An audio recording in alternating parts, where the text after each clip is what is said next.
Bismillahirrahmanirrahim. Assalamualaikum warahmatullahi wabarakatuh.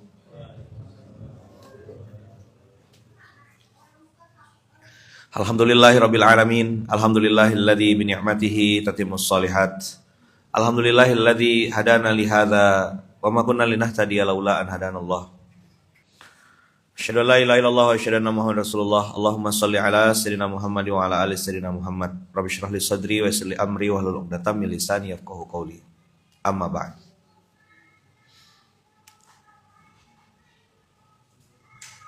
Tiga ilmu mahal yang pernah saya sampaikan, mungkin abang kakak masih ingat. Apa ilmu mahal yang pertama? Ilmu respon. Cara merespon ini sangat menentukan hasil ke depan. Cara merespon ini sangat menentukan gimana Allah nanti membuat takdir-takdir baru atau merubah qada yang harusnya A itu berubah jadi B, C dan seterusnya. Secara ketetapan qada yang belum terjadi itu A. Tapi karena kita ngerespon dengan respon yang benar, Allah rubah qada itu lalu dirubah jadi B. Inna dzalika 'alallahi yasir. Jadi sebenarnya kalau saya belajar ya sampai detik ini, antum ingat kan tiga ilmu mahal tuh? Masih ingat enggak? Atau masih lupa? Satu, apa yang pertama? Ilmu respon. Dua, menerima kebenaran. Tiga, mengakui kesalahan. Selama abang kakak ikut tiga pola ini atau lakukan tiga hal ini, tolong nanti dibikinkan desainnya, tempel di kantor pimpinan ya. Tiga ilmu mahal. Merespon. Merespon tuh ada tiga kan? Dalam kurungnya tuh IRS, ikhlas, ridho, sabar. Ikhlas beramal, ridho dengan takdir, dan sabar ketika menghadapi berbagai macam ujian. Ikhlas, ridho, sabar. Ikhlas itu kan berbuat hanya karena Allah dan untuk Allah. Maka ada pertanyaan seumur hidup, untuk siapa kita berbuat? Kepada siapa kita meletakkan harapan? Ayaman udah sering menyampaikan, berharap pada manusia pasti kecewa. Siapa yang selama ini jadi sandaran kita untuk berbuat? Kita berbuat untuk Allah atau untuk dia? Untuk manusia maksudnya. Dan jangan lupa abang kakak, istrimu, suamimu, anakmu, menantumu itu manusia. Jadi banyak orang tuh ketika dengar materi berharap pada manusia pasti kecewa, dia tuh mikirnya jauh gitu, orang lain. Enggak, mama kau tuh manusia. Bapak kau tuh manusia. Anakmu manusia, istrimu juga manusia. Orang-orang di sekitarmu tuh manusia. Kita enggak pernah dihisab Allah tentang apa yang orang lain lakukan kepada kita. Tapi Allah tuntut kita bagaimana kita melakukan sesuatu pada orang lain. Siapa sahabat yang didiamkan Rasulullah? Perang Tabuk. Ubay bin Ka'ab ya? Sebentar.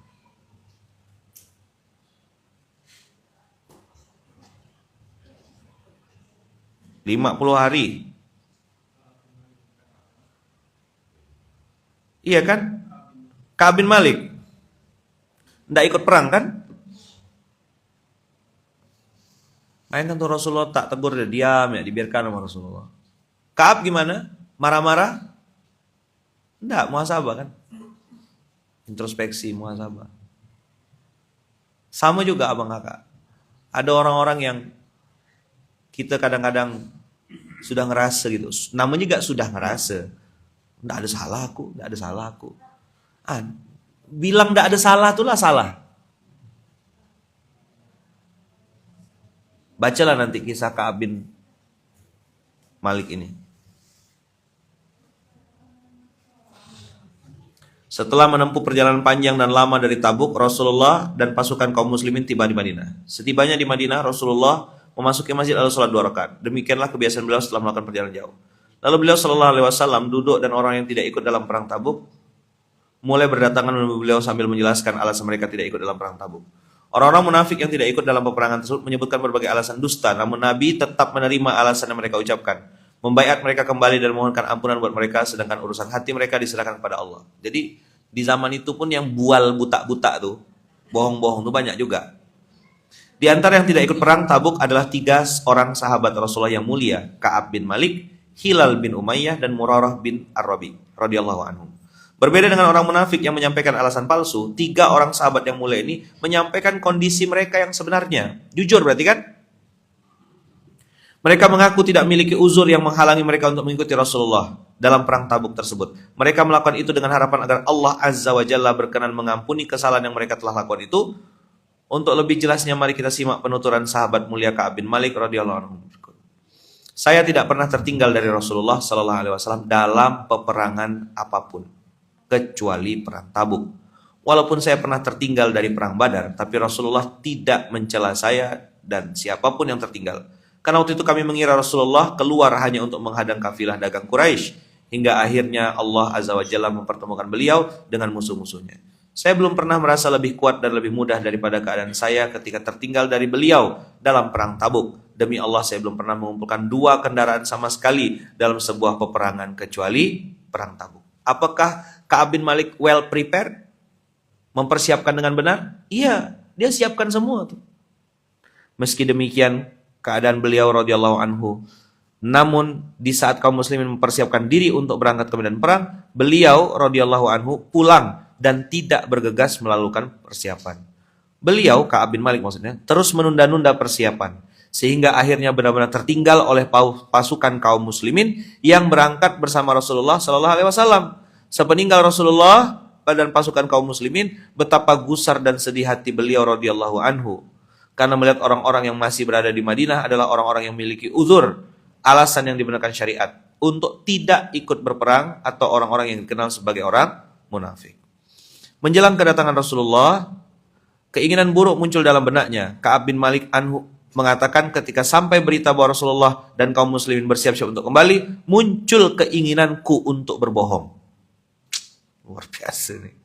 Saya berkata dalam hati, dengan apa kira-kira saya lolos dari murka Rasulullah besok? Bayangkan tuh, sahabat tuh ya di level itu juga. Nanti saya kasih ininya ya, link. Namun tatkala diberitakan Rasulullah sudah mulai bergerak menuju Madinah, keinginan untuk berbohong itu hilang. Beliau radhiyallahu anhu menguatkan hati untuk berkata jujur dengan segala resikonya. Apa yang mahal? Jujur. Kau bohong, kau selamat sebentar. Itu saya bilang tadi, ilmu mahal yang ketiga, mengakui kesalahan. Memang kepala dia harus diketuk sedikit, pak gitu. Kau akui aja kesalahanmu, saya salah gitu. Tapi benar-benar enggak pakai tapi gitu. Oh, saya lama Bang Kakak bisa sampai di fase itu karena saya jarang kalah kan. Main guli menang, ngejar kelayang dapat. Tanya Adi, mana Adi? Saya kalau ngejar main guli, main gambar, main kartu yang main gambar, taruhannya gambar, tahu gambar yang ada gambar polisi di belakang itu? Nah, kalau main itu tuh taruhan atau pakai kartu gitu, saya jarang kalah, selalu menang. Main guli, modal 20 biji ya tuh, balik-balik sih bisa ratusan. Giliran dibantai Allah, habis. Untuk bisa mengakui dengan sungguh-sungguh di hadapan manusia dan di hadapan Allah bahwasanya saya salah tuh. Waktunya Masya Allah. Saya perlu 2 tahun kan? 2010, 2011, 2012 tuh. Mikul beras tuh rasa kayak mau teriak gitu. Ngapa pula aku yang harus mikul? Apalagi kalau udah mikul beras, ngantar ke pondok-pondok, ketemu sama ustadz atau kiai atau pondok mitra yang bilangnya gini, letak aja situ kata dia. Kan enaknya dikeplak kepalanya, pak gitu. Kau ini udah beras ku cari kan, beras ku antar kan. Apalah minimal makasih ke apa. Tapi itu latihannya. Sampai sudah tak ada rasa gitu. Maka salah satu hal yang paling enak, saya baru baca kemarin beberapa story itu, hal yang paling enak saat ini tuh dianggap bukan siapa-siapa gitu. Diremehkan orang, dilecehkan, dan orang gak kenal kita tuh, rasanya tuh bahagia sekali gitu. Alhamdulillah dia masih tak kenal aku tuh, bagus. Nanti antum akan sampai di fase itu. Dah? Kita lanjut ya. Setibanya Rasulullah di Madinah, pasukannya disambut oleh penduduk Madinah. Kemudian Rasulullah menuju masjid dan sholat 2 rakaat. Itulah kebiasaan beliau setiap kembali. Setelah itu beliau duduk untuk menerima dan mendengarkan uzur orang yang tidak ikut perang. Ka'ab mengatakan, saya datang menemui beliau dan mengucapkan salam. Beliau tersenyum masam kepada saya seraya bertanya, mengapa engkau tertinggal? Bukankah engkau yang telah menjual dirimu untuk membela Islam? Bukankah engkau telah menjual dirimu untuk membela Islam? Saya jawab, tentu, sungguh demi Allah wahai Rasulullah, seandainya aku duduk dengan orang lain di dunia ini, pasti aku akan merasa bisa lolos dari kemarahannya dengan alasan yang bisa diterima atau alasan yang dibuat-buat. Karena saya diberi Allah kemampuan untuk berdebat. Akan tetapi demi Allah, saya tahu seandainya saya berbicara kepada Anda hari ini dengan satu kebohongan yang bisa membuat Anda meridhoi saya, pastilah Allah Azza wa Jalla akan membuat Anda marah kepada saya. Sungguh, seandainya saya berbicara kepada Anda dengan jujur, niscaya Anda melihatnya ada pada saya. Saya betul-betul berharap ampunan dari Allah Azza wa Jalla dalam masalah ini. Demi Allah, saya tidak memiliki uzur sama sekali. Saya tidak pernah merasa lebih kuat dan lebih mudah sama sekali dibandingkan ketika saya tertinggal di perang Tabuk ini. Kemudian Rasulullah bersabda, karena dia sudah berlaku jujur, maka berdirilah sampai Allah Azza wa Jalla memberi keputusan tentangmu. Jujurnya diapresiasi, tapi hukumannya tetap harus terima konsekuensinya. Hal yang sama sudah dilakukan oleh 2 sahabat Rasulullah yang lainnya sebelum Ka'ab radhiyallahu anhu, yaitu Murarah bin Ar-Rabi dan Hilal bin Umayyah Al-Waqifi radhiyallahu anhuma. Sejak saat itu Rasulullah SAW mulai melarang kaum muslimin berbicara dengan mereka. Kondisi ini tentu membuat mereka sedih dan tertekan. Semakin bertambah hari, semakin berat tekanan yang mereka rasakan. Mereka merasa terasing di Madinah. Kedua sahabat Ka'ab merasa sangat tertekan dan hanya duduk di rumah mereka sambil menyesali apa yang telah mereka lakukan. Sedangkan Ka'ab radhiyallahu anhu yang lebih muda dan lebih tabah selalu keluar dan ikut sholat bersama kaum muslimin, berkeliling di pasar-pasar meskipun tidak ada seorang pun yang ngajaknya bicara. Saya ngerasakan ini. Saya ngalami fase ini. Karena saat itu kita miskin, tak berduit. Orang tak mau ngajak kita ngomong. Nah itulah teman saya itu beras. Karung beras itulah hiburan saya. Bayangkan orang ngomong depan telinga saya, hati-hati bu, nyumbang-nyumbang anak yatim nih, nanti duitnya tak sampai, dimakan sama dia tuh. Antum tak pernah digitukan, antum biasa tinggi, biasa di atas. Saya ngalami fase-fase itu tuh. Sakit kena gitu kan tuh, apa tak mendidih. Tapi ya memang namanya lagi di bawah, ya saya harus akui kan. Orang tuh kan ngomong gitu ke saya bukan karena dia mau ngomong gitu saja, tapi karena izin Allah, dan bisa jadi ada dosa-dosa saya di masa lalu, entah 2009, 2008, 2007, 2011, 2003, 2009 yang saya tidak pernah tahu saya pernah bikin dosa sama siapa. Allah balikkan kalimat itu ke telinga saya gitu. Bedesing telinga ini apa? Do you understand what is the meaning of bedesing? Tapi saya pikul beras tetap. Saya ambil tanggung jawab itu. Bahkan Abu Qatadah radhiyallahu anhu, sepupu beliau, tidak mau berbicara dengan beliau radhiyallahu anhu. Dalam keadaan seperti itu, utusan Raja Ghasan datang mencari dan menemui Ka'ab di pasar untuk menyerahkan 10 surat yang ternyata isinya, amma ba'du, sampai berita kepadaku bahwa temanmu Muhammad mengucilkanmu. Wah, Raja Ghasan bawa surat ngasih ke Ka'ab.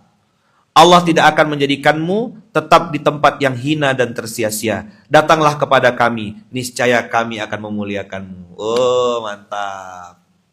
Mantap gak nih? Paham gak kita cerita ini nih? Ayo login, masuk kapal sebelah. Ada kapal barang. Pilihlah, pindahlah cepat. Mumpung kau kena kucilkan sekarang. Ya kan? Akan tetapi beliau radhiyallahu anhu adalah orang yang beriman kepada Allah Azza wa Jalla dan Rasulnya, serta mencintai Allah Azza wa Jalla dan Rasulnya, dalam keadaan terkucil, terasing dan tidak diajak bicara, bahkan oleh kerabat yang sangat dicintai. Seandainya beliau orang yang lemah iman, tentu akan dengan mudah menyambut tawaran itu. setelah membaca radhiyallahu anhu berkata, lihat ini ilmu respon, ini juga ujian. Lalu beliau menyalakan api dan membakar surat tersebut. Mantap. Bang Banjir, kalau ada tawaran dari raja sebelah, Bang?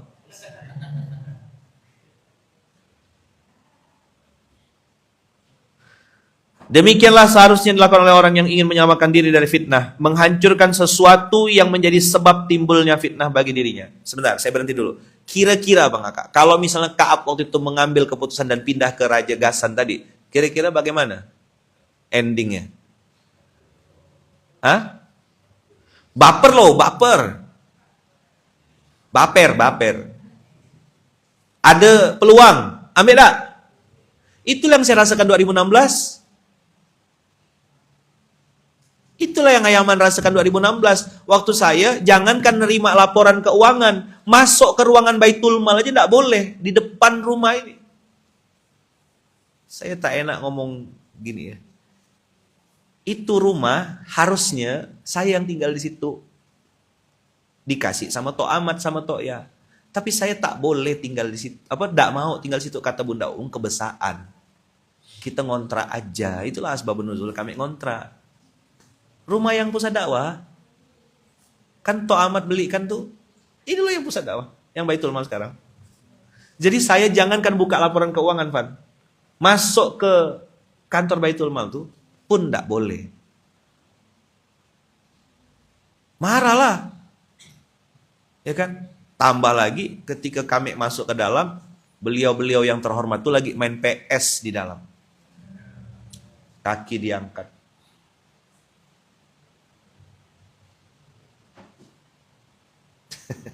Itulah akhirnya saya bilang, ya udah aku putuskan untuk keluar aja lah dari Munzalan ini. Dan bubarkan sekalian gerakan infak beras. Itu baper. Akhirnya alhamdulillah punya adik kan, punya anak ideologis baru. Terbang saya ke Sulawesi Selatan, itulah saya ketemu Syahid, kurir langit. 2016, 2017. Syahid itu udah siap ganti baju.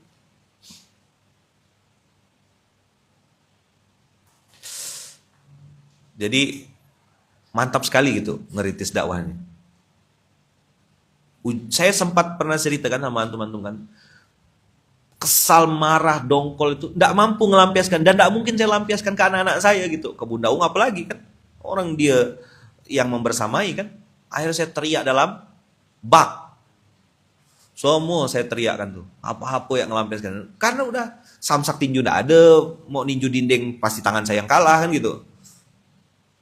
Jadi teriak dalam bak tuh, wah gitu, puncaknya dah. Saya pengen gitu ngelampiaskan nafsu. Oh kalau urusan kelahi fisik sih insya Allah saya pasti kalah. Tapi kalau caci maki orang boleh cobalah. Ada yang mau coba berdebat sama saya mulut? Insya Allah saya masih bisa caci maki orang. Sampai orang itu, kalau cuma kayak goblok ya gitu masih kecil tuh. Nggak terlalu ada apa-apanya gitu. Kalau nyaci maki orang sampai telanjang orang tuh tanda kutip. Insya Allah saya masih kuat. Masih ada tuh benih-benihnya. Kata orang Melayu nyakat orang gitu. Saya Bang Kakak sampai detik ini nih masih belajar gitu. Untuk ngontrol mulut saya ini.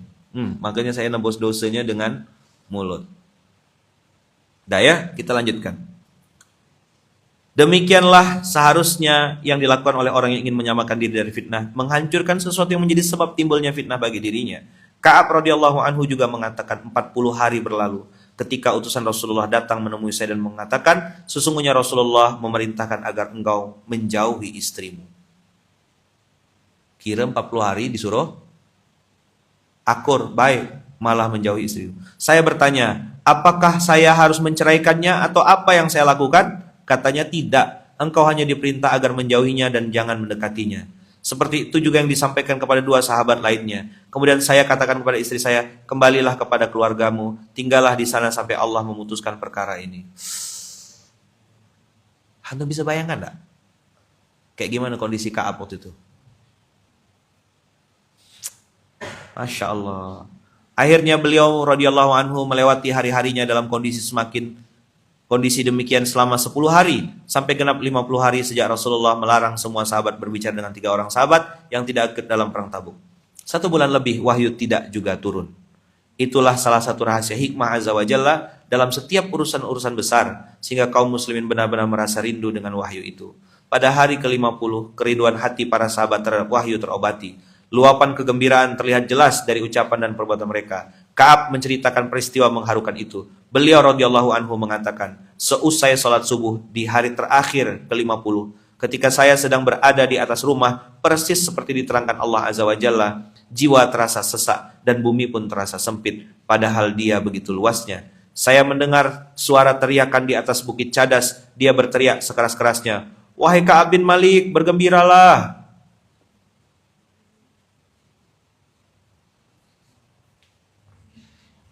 Mendengar itu saya pun sujud. Saya tahu telah datang ke lapangan dan Rasulullah sallallahu alaihi wasallam telah memberitahukan bahwa Allah Azza wa Jalla menerima taubat kami.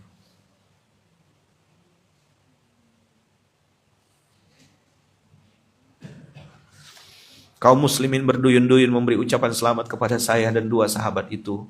Ada yang datang dengan berkuda, ada pula dari Bani Aslam berjalan cepat ke arah saya mendaki gunung, namun suara lebih cepat daripada kuda.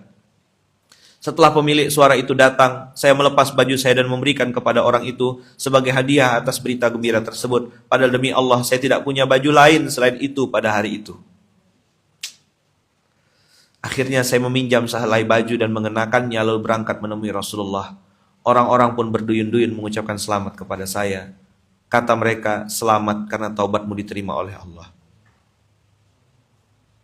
Hal itu berlangsung sampai saya masuk ke dalam masjid. Ternyata Rasulullah sudah dikelilingi oleh para sahabat lain. Tiba-tiba Thalhah bin Ubaidullah radhiyallahu anhu berlari-lari kecil menyambut dan menyalami saya sembari mengucapkan selamat. Demi Allah, tidak ada satupun muhajirin yang berdiri selain dia. Saya tidak bisa melupakan hal ini dari Thalhah radhiyallahu anhu. Demikianlah mereka, yaitu orang-orang mencintai untuk saudaranya apa yang dicintainya untuk dirinya. Mereka tidak iri atau dengki atas kelebihan Allah limpahkan kepada saudara mereka, berupa turunnya wahyu yang agung menerangkan taubat mereka diterima. Bahwa mereka mengucapkan selamat kepada Ka'ab masuk ke masjid. Ka'ab mengatakan, setelah saya mengucapkan salam kepada Rasulullah, beliau berkata dengan berseri-seri, Abshir bi khairi yaumin marra alaika mundu waladatska ummuk. Masya Allah. Masya Allah. Bergembiralah. Ini kalimat Rasulullah kepada Ka'ab ya. Setelah 50 hari. Bergembiralah wahai Ka'ab dengan sebaik-baiknya hari yang telah engkau lewati sejak engkau dilahirkan oleh ibumu. Saya bertanya, wahai Rasulullah, apakah ini dari engkau atau dari sisi Allah? Beliau mengatakan, dari sisi Allah. Dan kalau Rasulullah bergembira, wajahnya bersinar laksana kepingan bulan purnama. Setelah duduk di hadapan beliau, saya berkata, wahai Rasulullah, sebagai bukti taubat saya menyerahkan seluruh harta saya untuk sedekah kepada Allah dan Rasulnya. Rasulullah berkata, tahanlah sebagian hartamu, itu lebih baik. Saya berkata, sesungguhnya saya menahan bagian yang saya peroleh dari Khaybar.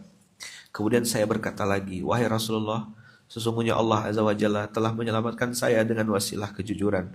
Maka sebagai bentuk taubat saya juga, saya tidak akan berbicara kecuali yang benar selama saya masih hidup. Ka'ab radhiyallahu anhu juga mengatakan, demi Allah, saya tidak melihat ada seorang muslim pun yang Allah beri ujian dalam hal kejujuran sejak saya menyebutkan hal itu kepada Rasulullah yang lebih baik daripada yang diberikan kepada saya. Belum pernah saya sengaja berdusta sejak mengatakan hal itu kepada Rasulullah. Sungguh saya berharap Allah Azza wa Jalla memelihara saya di sisa-sisa umur saya. Allah Azza wa Jalla menurunkan wahyu kepada Nabi Muhammad sallallahu alaihi wasallam. Laqad taballahu 'alan nabi wal muhajirin wal ansar alladziina tabauhu fi sa'atil usrah min ba'di ma kada yazighu quluba fariqim minhum tsumma taba 'alaihim innahu bihim raufur rahim. Ini surat At-Taubah, Sungguh Allah telah menerima taubat Nabi dan orang-orang muhajirin, orang-orang Ansor yang mengikuti Nabi dalam masa kesulitan. Setelah hati segolongan mereka hampir berpaling, kemudian Allah menerima taubat mereka itu. Sesungguhnya Allah Maha Pengasih lagi Maha Penyayang kepada mereka. Dan terhadap 3 orang yang ditangguhkan penerimaan taubatnya, hingga apabila bumi telah menjadi sempit bagi mereka, padahal bumi itu luas dan jiwa mereka pun telah sempit pula terasa oleh mereka, serta mereka telah mengetahui bahwa tidak ada tempat lari dari siksa Allah melainkan kepada Allah saja. Kemudian Allah menerima taubat mereka agar mereka tetap dalam taubatnya. Sesungguhnya Allah lah yang Maha Penerima taubat lagi Maha Penyayang. Hai orang-orang yang beriman, bertakwalah kepada Allah dan hendaklah kamu bersama orang-orang yang benar. Kunu ma'as shadiqin. Ka'ab radhiyallahu anhu juga mengatakan, demi Allah Azza wa Jalla tidak pernah memberi nikmat kepadaku yang lebih besar dari diri saya sesudah memberi saya hidayah kepada Islam dibandingkan dengan nikmat kejujuran kepada Rasulullah sallallahu alaihi wasallam. Saya tidak akan berdusta kepada beliau yang akibatnya saya binasa sebagaimana binasanya mereka yang telah berdusta kepada Rasulullah. Demikianlah kisah kejujuran 3 orang sahabat Rasulullah sallallahu alaihi wasallam dan buah manis yang mereka petik dari perilaku terpuji tersebut. Semoga Allah Azza wa Jalla menjadikan kita termasuk orang bisa mengambil pelajaran dari kisah di atas, dan semoga Allah menjadikan kita sebagai orang yang jujur.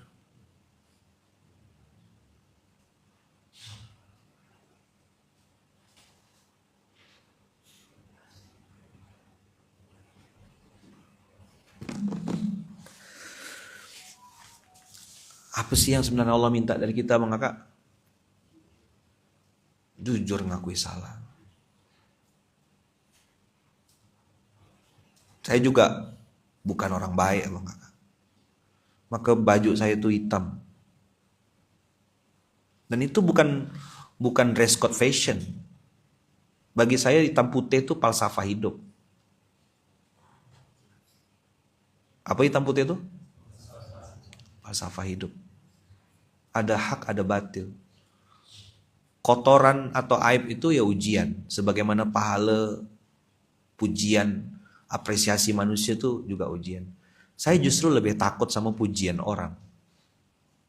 Karena itu mudah sekali melalaikan. Mirza Ghulam Ahmad, pendiri Ahmadiyah itu. Pendiri Ahmadiyah itu, bukan Muhammadiyah ya, Ahmadiyah. Itu tuh jadi sesat tuh bukan karena dirinya. Itu karena pujian penjilat-penjilat pengikutnya. Yang mengatakan bahwasanya kau ini nabi.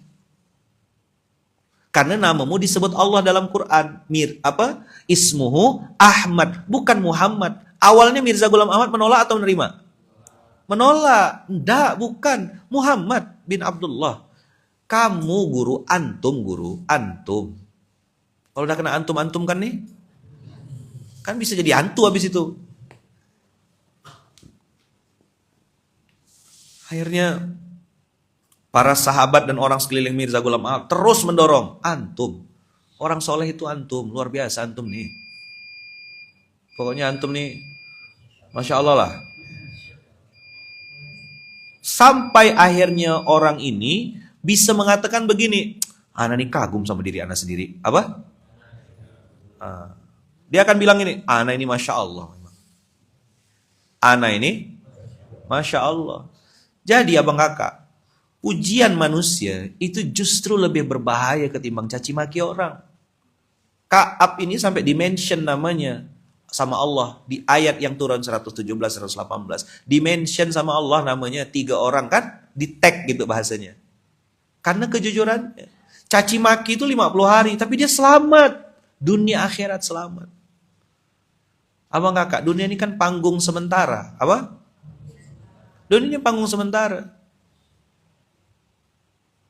Apa yang bikin saya tadi itu ngerasa, saya pernah di fase itu abang kakak. Jadi fase yang begini kira-kira kurang lebih ya. Itu belum ada lah kata-kata yang bisa mewakili ya. Tapi ya paling tidak ini. Saya itu sampai di fase pernah bilang gini. Ya Allah, kalau memang caci maki orang itu bisa bikin kau lebih cinta pada saya, tak apa ya Allah. Biarlah orang caci maki saya gitu. Biarlah orang tuh hina-hina saya, bodoh-bodohkan saya, tak apa ya Allah. Asal jangan kau yang hinakan saya. Saya pengen tobat ya Allah, saya pengen minta ampun, saya pengen betulkan diri saya. Tak ada yang paling aku harapkan kecuali ampunan darimu ya Rabb. Mumpung aku masih hidup, aku takut. Kuburan tuh pasti siksanya jelas. Tak usah nunggu kiamat abang kakak, tak usah nunggu kejauhan tuh. Siksa kubur tuh jelas. Saya pernah sombong karena ilmu, pernah sombong karena ngerasa beramal soleh, pernah sombong karena punya harta, pernah sombong karena pernah jabatan atau punya ini. Kesombongan-kesombongan itu pakaiannya Allah dan saya ngambil itu. Habis saya dibantai sama Allah. Ya Allah, jangan sampai kau marah sama saya.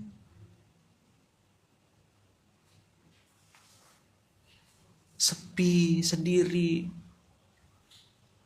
Itu jadi apa ya? Jadi kesempatan betul gitu untuk muhasabah, introspeksi.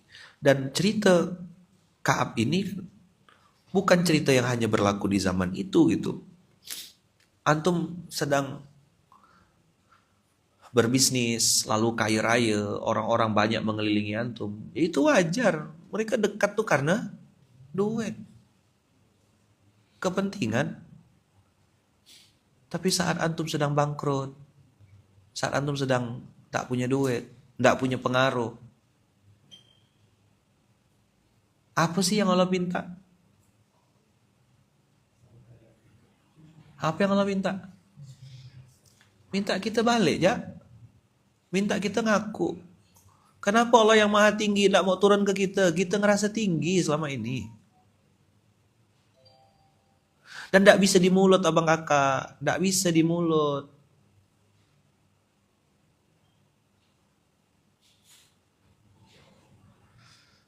Tawaduk itu bukan di mulut. Saya ini insya Allah rendah hati orangnya. Mana bisa kau ngomong gitu?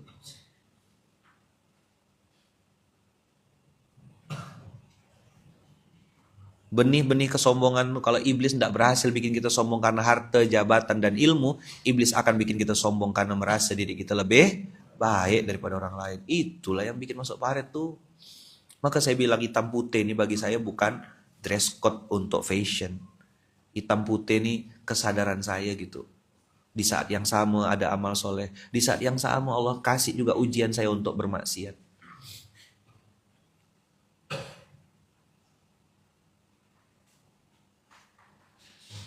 Merasa diri lebih baik. Karena setiap orang punya masanya Bang Kakak.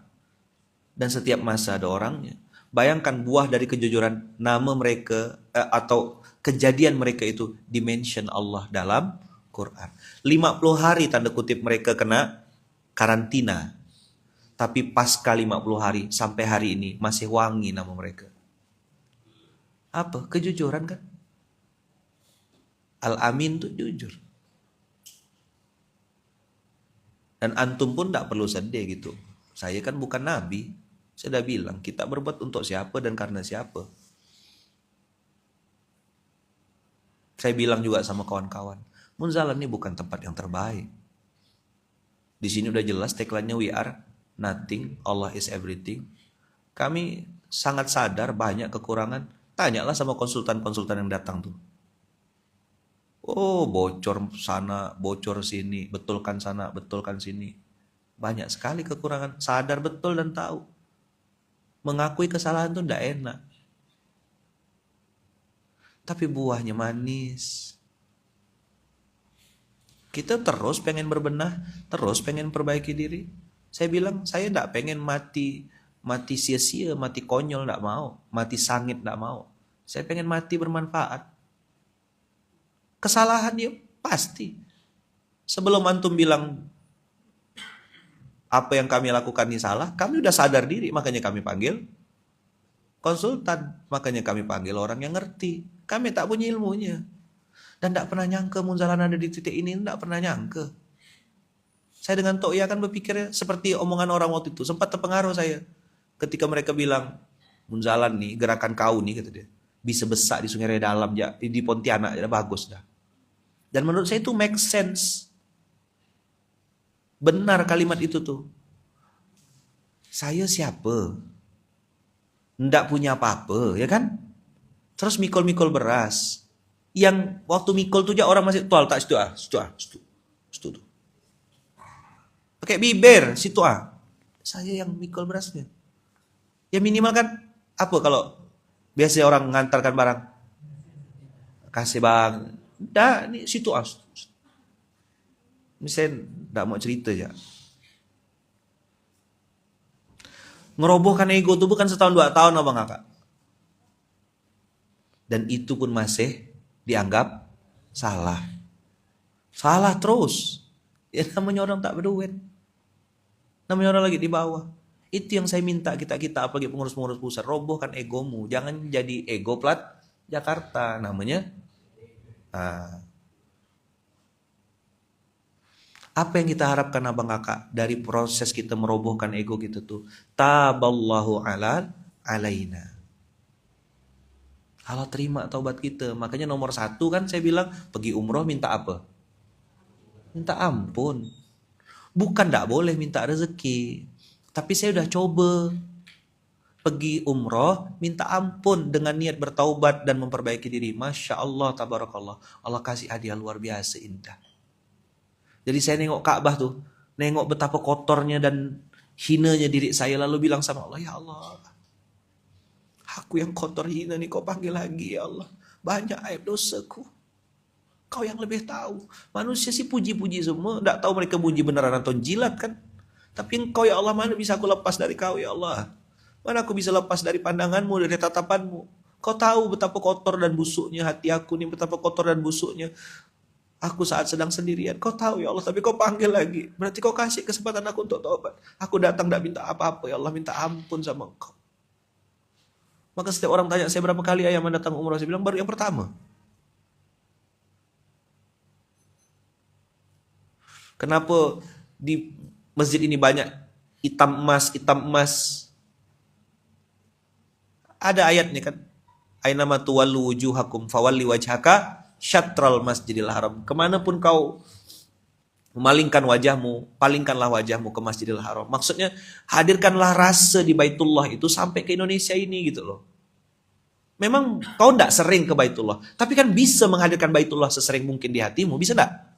Nah, kan misalnya casing handphone. Saya bisa beli casing harga juta-juta tuh, ada duit saya insya Allah. Tapi kenapa pilih casing yang begini? Supaya mengingatkan saya tentang Baitullah, supaya dekat. Tak. Saya cari baju yang hitam emas.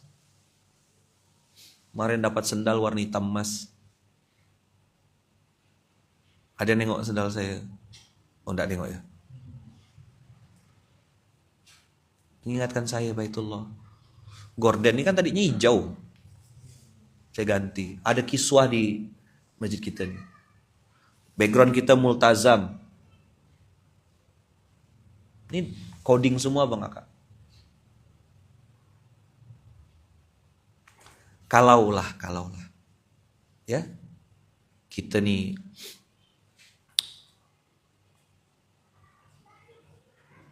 tidak diampuni sama Allah gitu. Kebayang tidak kayak apa nasib kita? Semua orang punya dosa dan maksiat masing-masing abang kakak. Semua orang. Ada yang dosanya hati, ada yang dosanya harta, ada yang dosanya badannya. Masing-masing lah. Kau lah yang lebih tahu dosamu. Jadi ketika ada yang tanya, salah saya apa gitu. Saya kan udah jujur. Kalau Kaab baper kayak gitu, bikin instastory. Kan hari ini lagi ngetren kan, dia yang salah. Dia yang marah.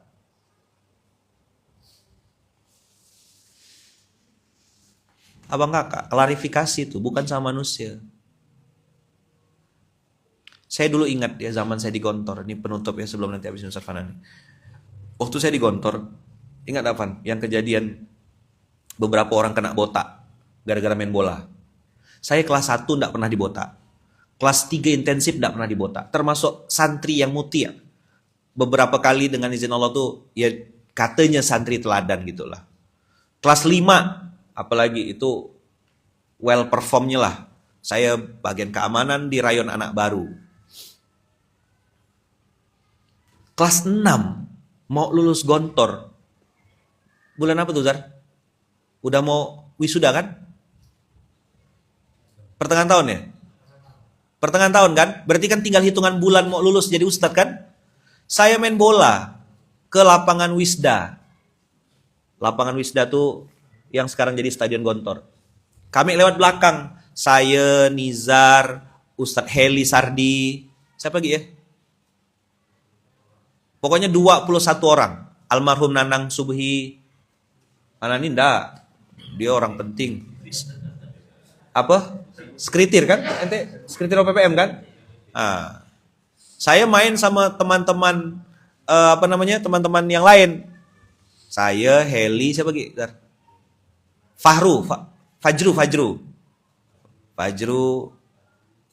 Fajri, Joko, Fatih Abul Fida yang sekarang jadi kiai. Nah, pokoknya itulah. Nah, ini Yazid ente ikut gak Yazid? Ini Yazid Syukri nih. Ikut gak dia? Tapi dia gak kena botak kan? Kena gak dia? Ada fotonya dulu tuh kan, mana fotonya tuh yang kita depan Darul Hijrah tuh kan? Yazid kena gak? Ente kena Yazid? Dah, kena botak lah kami kelas 6. Bayangkan, OPPM, Kismul I'lam. Saya termasuk bagian penerangan, oh alhamdulillah nggak ikut kata dia. Oh ya selamat ente. Saya termasuk Kismul I'lam yang saat itu di Gontor itu terkenal, famous. Karena setiap saya perform, selalu bikin sesuatu lah. Entah bikin tulisannya tuh begulung gitu, di belakangnya saya bikin tulis. Pokoknya selalu cari sensasi dan saya selalu memikirkan bagaimana kalau saya ngumumkan pengumuman di atas itu anak-anak murid itu terkesan. Bahasa Inggrisnya saya bikin shen semua terakhir ya.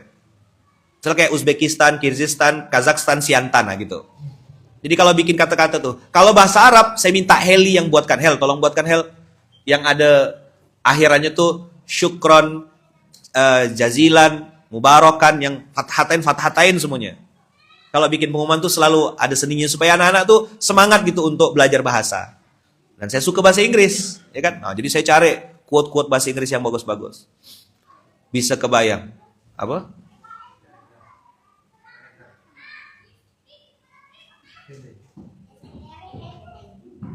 Nah, ini dia. Nih. Ini ayaman dulu nih. Ini sudah almarhum Nanang Subhi. Ini Joko. Ini Fatih Abul Fida ya. Ini Taufik Boncu. Ustadz Fajru, Ustadz Heli Sardi, Alfian, ini Irfan Bandung. Nah, ini siapa tahu enggak? Ustadz Nizar. Ini Fuad. Ini Bengkulu, Hizbullah. Ini Dr. Syukri. Nah, ini siapa nih? Ini kena jundi ke botak gitu waktu itu? Hah? Di jundi waktu itu ya? Yang main bola? Kena jundi ya? Kami tidak pernah ngelanggar. Apa gitu macam Heli ini kalau udah tajamu apa pasti lepas dia. Kali ini dia kena dia. Nih kami pegang bola nih. Ada satu ustadz riayah, saya lupa ustadznya siapa. Dan semua orang bilang begini, hai hatain te Ustadz Gontor. Bayangkan tuh ngomongnya. Saya biasa jadi MC, dekat sama Ustadz Pengasuhan, dekat sama KMI, dekat sama Ustadz Ali Syarkawi. Pokoknya orang dalam lah. Gara-gara main bola satu kali, abis semuanya. Dan semua orang bilang, hai hatta, ndak mungkin. Terus Tauqi Jidar kan, surah apa? Tanda tangan di Tauqi Jidar itu apa sih bahasa Indonesianya supaya orang paham? Tanda tangan di dinding masjid. Absen, kalau sekarang tuh fingerprint. Di fingerprint lah kami waktu itu. Ada kalimat dari Ustadz tuh saya ingat betul sampai sekarang. Apa kata beliau? Seseorang itu tidak dilihat dari masa lalunya, kata beliau. Kalau kau memang baik, kau buktikanlah di hadapan Allah. Itulah akhirnya kami tidak boleh olahraga. Kan kena skors kan? Tidak boleh olahraga saya tuh. Tidak boleh ngumumkan. Tidak boleh apa? Jadi Kismul I'lam. Dan Masya Allah tabarakallah beberapa orang di antara kami ini jadi Ustadz Gontor. Alfian, Heli, Fatih Abu Fida, Nanang kan Ustadz Gontor tuh. Syukri enggak ya? Isid ya? Hizbullah? Ustadz Gontor. Fuad Isid. Ustadz Nizar di Darun Najah. Irfan Ustadz Gontor kan? Alfian Gontor, Heli Gontor, Fajru Isid. Boncu Pondok Alumni. Jadi sebagian besar kami justru malah Ustadz Gontor. Yang orang waktu itu bilang tidak mungkin. Maka waktu pengumuman kelas 6, saya itu udah di posisi yang tidak mungkin Ustadz Gontor. Dari lebih dari angkatan kita tuh hampir 1000 ya. 700-an. Yang Ustadz Gontor cuma 70-an kalau tidak salah waktu itu. Tidak banyak angkatan kita kan. 70-an. Berarti 10% ya. Jadi waktu dipanggil Ustadz Gontor, kan kita bisa tahu nih nebak-nebak. Kayaknya panggilan 1 Gontor nih. Panggilan kedua nih yang gue mustakmal misal gitu. Atau apa gitu lah. Saya udah pasrah. Tidak mungkin aku kena panggil. Tidak mungkin aku kena panggil. Jadi sudah memposisikan diri itu ya saya hata. Kalau Fanani jelas lah. Karirnya. Ya, kan habis ini belum ngisi soalnya kan. Tapi kalau kayak saya tidak mungkin. Beda lah sama beliau yang dekat sama Kiai. Oh beda. Jangan bandingkan. Tidak apel tuh kesemek gitu lah. Beliau apel, saya kesemeknya kan gitu. Beda lah kalau beliau si pejamati apa sih Ustadz Gontor. Beda makom beliau. Iya, makomnya makom Gontor. Beda. Saya siapa lah kan. Percak buruk saya ini. Jadi panggilan itu bang, pakai panggilan 1, nanti panggilan 2, panggilan 3. Tapi kalimat Ustadz itu saya ingat sampai sekarang. Saya lupa nama Ustadz itu siapa gitu. Ngomong ke saya di tangga samping depan Syanggit tuh loh. Beliau naik tangga, saya pas mau ke masjid. Limada ya akhi kata dia. Makhluk Ustadz botak, saya bilang. Udah kelas 6, udah mau lulus. Kalau antum memang benar-benar baik kata beliau. Buktikanlah di hadapan Allah. Karena seseorang itu dinilai berdasarkan apa yang dia lakukan sesudah dia berbuat kesalahan. Pendek kalimatnya itu sambil naik tangga gitu loh Pak, zuhur gitu. Karena kami kan, jadi saya dulu yang jarang-jarang ke masjid, jadi terpaksa ke masjid. Karena tahu Ki Jidar tadi. Ustadz-ustadz yang biasa manggil-manggil saya udah tidak mau pakai saya lagi. Kan dulu biasa perform gitu di depan terus. Qismul Iqlam, bagian penerangan. Disitulah saya ngerasakan ke masjid ya kerjanya. Teman-teman saya ngumumkan, saya cuma duduk nengok ya bagian ngumpul-ngumpulkan ini heli tak bisa gak. Kami itu berdua jadi tukang piket lah. Karena tidak boleh ngumumkan kan dalam kondisi botak tuh tidak boleh ngumumkan. Nah sampai hari ini saya botak terus abang kakak. Tahu antum kenapa? Tahu enggak? Memang selain karena rambut tidak tumbuh, mengingatkan diri saya gitu loh. Dulu rambut saya tuh ada jambulnya. Seginilah jambulnya tuh. Antum pernah nengok Tintin? Nah, kayak gitu gaya saya dulu. Sisir ke depan, ada jambulnya, ya, Van. Dulu kan? Sekarang enggak pernah tumbuh rambut saya, botak. Ingatkan saya tentang kejadian ini. Jadi, saya mau ngasih tahu sama adik-adik saya pernah muda. Apa? Kita belum pernah tua. Ya? Saya pernah muda. Jadi diingatkan saya sama beliau-beliau bahwasanya kata beliau, kalau kau memang baik, buktikanlah di hadapan Allah.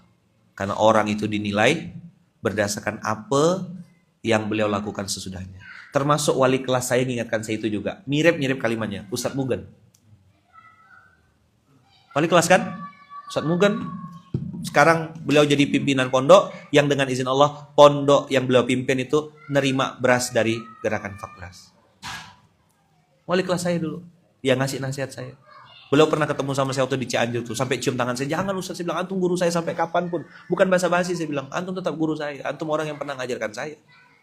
Saya tidak tahu apa yang terjadi pasca itu, tiba-tiba kami nih jadi Ustadz Gontor. Dan saya, Heli ya kan, kami menyelesaikan S1-nya di Gontor. Karena sama anak rantau, tidak punya duit gitu. Dan tidak mau merepotkan mama.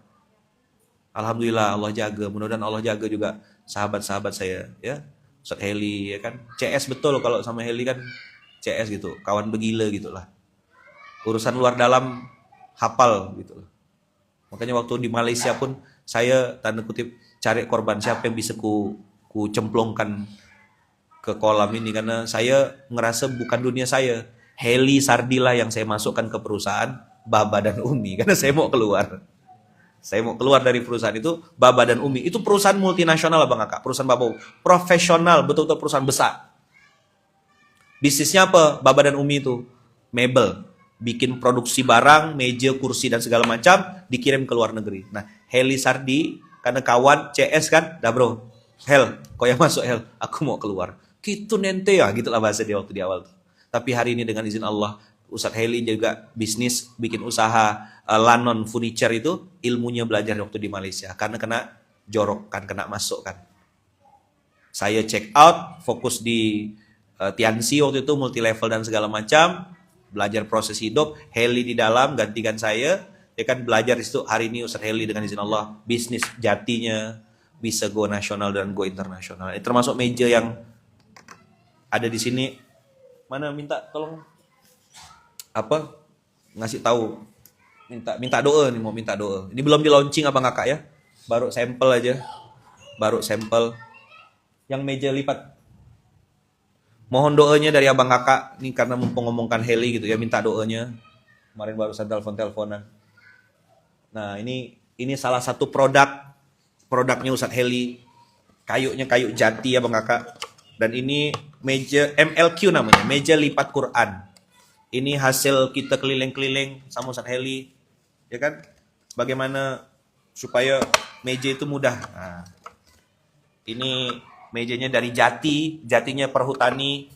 Di sini bisa disimpan Quran. Kalau sudah selesai ini bisa ditutup, bisa ada lock di belakangnya. Dan ini kayunya kayu jati, nanti bisa disusun di meja, ndaklah berantakan kayak gitu. Tapi ini belum di launching, masih prototype dulu, sedang kita siapkan. Minta tolong didoakan sama Abang Kakak, tolong doakan semoga ini menjadi wasilah kebaikan. Jadi beginilah kita semuanya mudah-mudahan bersahabat ya, bersahabat di dunia, bersahabat juga sampai akhirat. Bekawan di dunia, bekawan juga di akhirat. Itulah yang saya bikin kalimatnya, bersaudara sampai surga. Jadi wasilah Ustadz Heli dipaksa masuk ke perusahaan Baba dan Umi. Beliau dapat ilmunya, dapat networknya, dapat pengalamannya, dan dia memang suka dunia itu. Qadarullah dapat istri orang Ngawi, ya kan? Di situ banyak kayu jati. Ustadz Helinya orang Bangka, dan masya Allah tabarakallah, semoga Allah jaga beliau, jaga lindungi bisnis usahanya. Ini yang saya bilang sama kawan-kawan, satu musuh itu udah banyak, 1000 kawan itu terlalu sedikit. Jangan cari-cari musuh, bangun hubungan baik, ya kan? Mudah-mudahan Allah berkahi, Allah ridhoi. Selanjutnya akan dilanjutkan sama Ustadz Panani. Kultum, kuliah terserah antum, ya kan, kuliah masyitum. Jazakumullah khairan Bang Kakak, tolong doakan ya.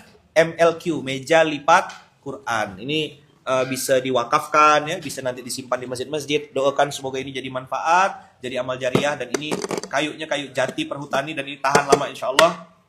Semoga ini bisa jadi amal jariah saestu, sedekah anak soleh atas nama orang tua. Jadi nanti ini program kita kampanyekan juga untuk ngajak orang untuk detik ini nyiapkan MLQ ini di semua masjid insyaallah ya. Tolong doakan Abang Kakak ya, ini belum di launching ya, belum ada produknya juga, belum beberapa, baru prototipenya saja. Jazakumullah ahsanal jaza. Terima kasih banyak. Mohon maaf atas segala tutur kata yang kurang berkenan. Assalamualaikum warahmatullahi wabarakatuh.